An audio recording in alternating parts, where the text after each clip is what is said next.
Persiapan sebelum melakukan edukasi.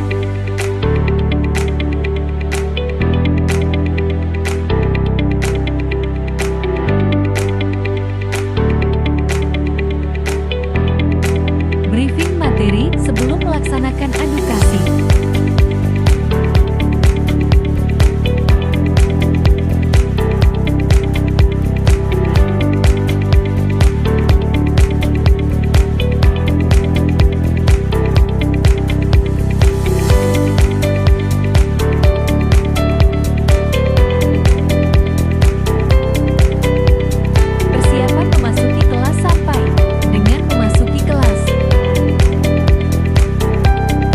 Pembagian dan pengisian kuesioner.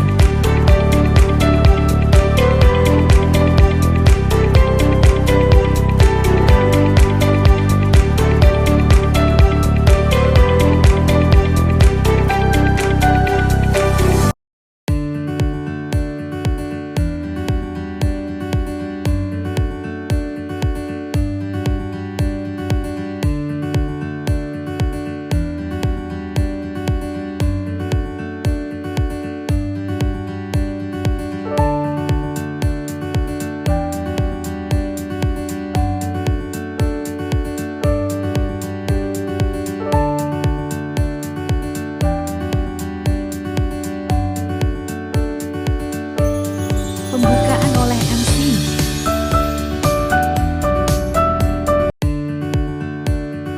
Pembagian leaflet.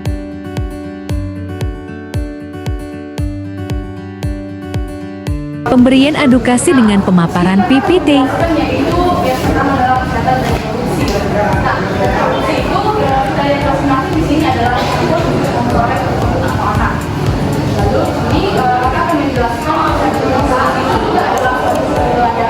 Sejahtera fisik, sosial dan mental. Setelah itu di sini sehat. Sehat itu artinya adalah keadaan sejahtera sosial, dan mental serta sosial. Lalu di sini kakak akan menjelaskan di sini adalah remaja. Kita adalah remaja yang dimana di sini kita berarti akan menuju ke arah yang lebih matang. Setelah itu di sini kakak akan menjelaskan yaitu apa itu arti masa remaja. Masa remaja ini adalah sebuah masa transisi di mana kita akan mengalami perubahan fisik. Nah, jadi perubahan fisik ini yang akan mengarahkan kita dari masa anak-anak sampai dengan masa dewasa nanti. Setelah itu kemampuan remaja. Nah, kemampuan remaja di sini kakak mau nanya di sini usianya rata-rata berapa?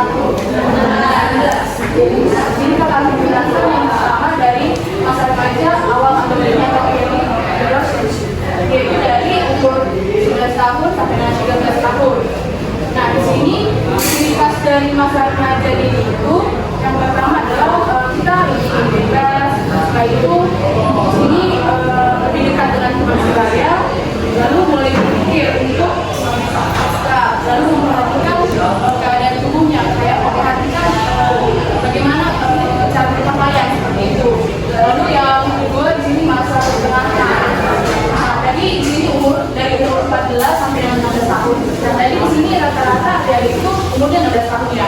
Tapi memasuki remaja pertengahan. Yang dimana ciri khas kita itu yang di umur 16 tahun adalah mencari diri kita sendiri. Setelah itu timbul keinginan kencan. Di sini siapa nih yang belum punya pacar?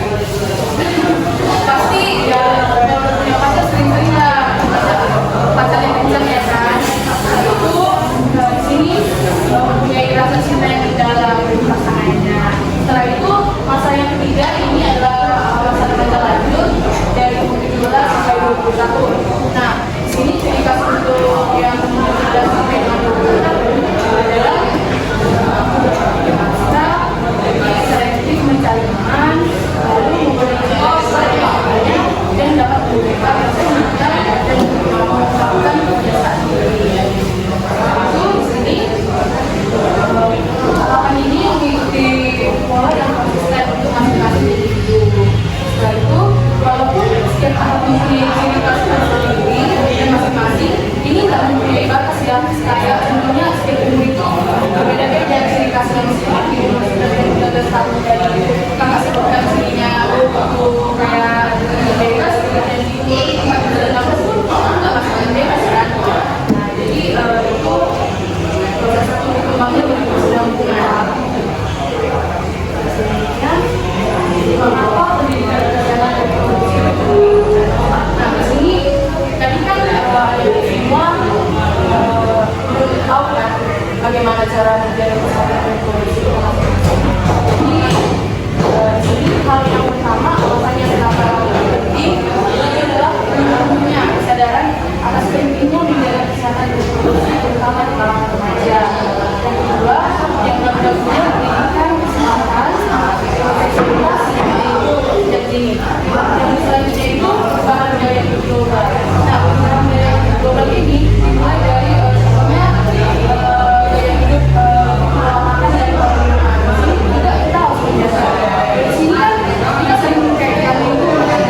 Yaitu yang pertama ya kita sebagai perempuan tahu kalau itu gimana sih ya memang normalnya seperti itu ya. Setelah itu di kemaluan, dan yang selanjutnya sekarang dan sini payudara juga sudah mulai membesar. Setelah itu paru lebih besar. Nah, yang selanjutnya di sini kita kan menstruasi itu adalah tanda awal kita menikah. Perempuan di sini semua udah ada menstruasi ya. Di sini selanjutnya perubahan fisiknya adalah seks primernya, yaitu tadi di menstruasi. Nah, perubahan psikologi ini kayak contohnya kita lagi menstruasi nih, kan kita kayak lebih sensitif gitu, ya kan? Kayak lebih marah, kayak moodnya nggak menentu lah. Tapi meskipun kayak kita udah tersinggung, udah marah, kayak stres atau apapun itu, ya kita juga harus pintar lah menempatkan diri kita. Ya kita kayak orang kan nggak tahu kalau kita lagi menstruasi.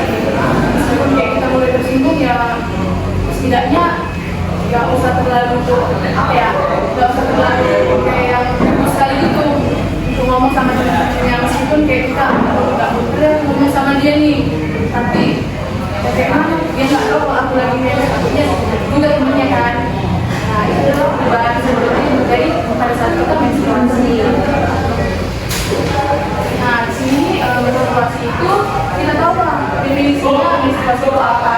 Nah untuk seks menstruasi itu pada saat kita menstruasi yang pertama adalah perbaikan ekonomi, yang selanjutnya di sini mengkonsumsi sayur-sayuran. Lalu yang kedua mengkonsumsi makanan dengan kadar zat gizi yang tinggi. Setelah itu mengkonsumsi suplemen tambah darah. Nah di sini ada titik ada nggak yang anemia gitu? Ada. Yang kalau sebenarnya dia lagi menstruasi nih, tapi dia pasti ada ya. Nah, kalau ada contohnya seperti itu, lebih baik minum suplemen tambah darah.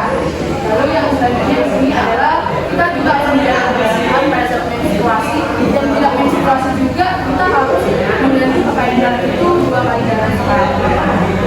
Nah, di sini juga kita nggak disarankan untuk memakai sabun untuk produksi. Kan biasanya ada sabun pakai yang dijual itu nggak disarankan untuk dipakai ya.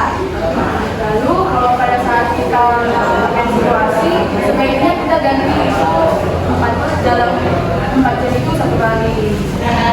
Lalu pada saat kita menstruasi ataupun setelah kita membersihkan di sini, kita juga harus membersihkan bagian kemaluan itu dari depan secara belakang supaya kotoran yang dari belakang itu tidak masuk ke organ reproduksi kita. Nah, dan jangan lupa setelah kita membersihkan itu, kita tidak lupa menggunakan tangan supaya kita menjaga kebersihan.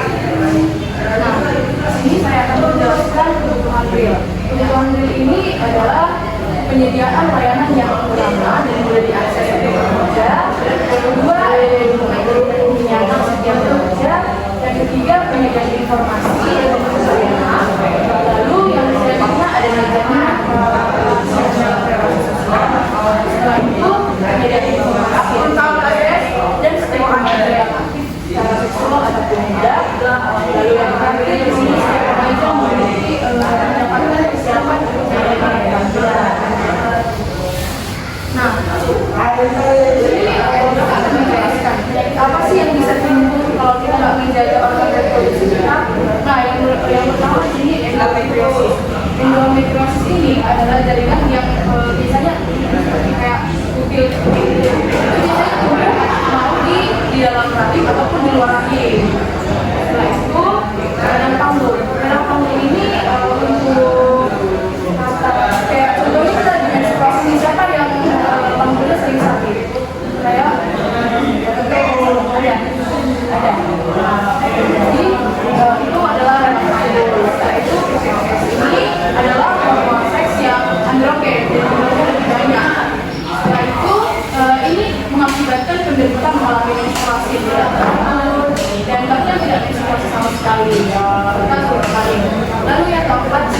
akan menjelaskan miom. Miom itu sama kayak Rizka ya, adik-adik.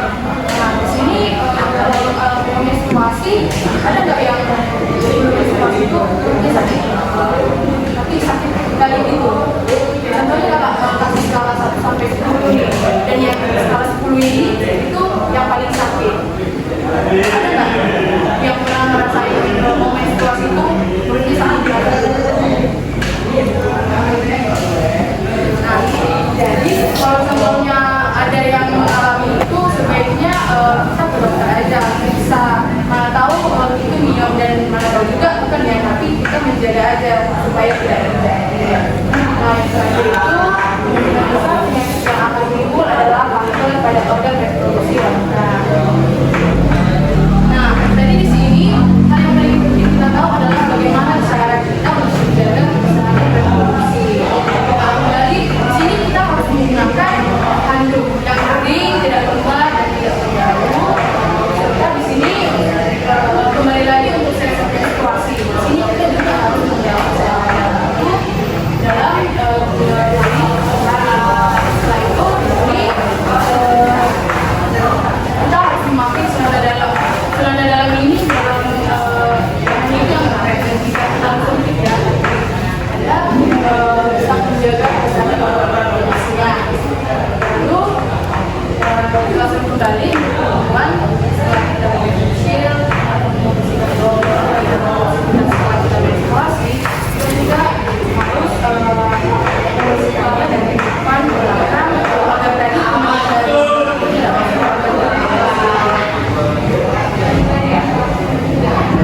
jadi adik-adik tahu ya bagaimana cara menjaga organ reproduksi.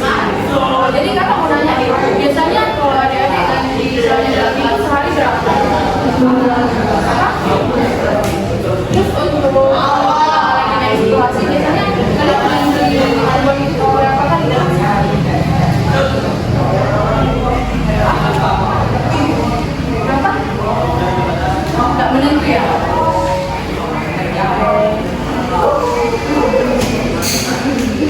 Nah, kami di sini Bapak sudah menjelaskan untuk bagaimana cara kita menjaga kesehatan reproduksi. Nah, jadi untuk menciptakan reproduksi yang sehat dan bebas aktif stunting, ya marilah kita jaga organ reproduksi kita masing-masing.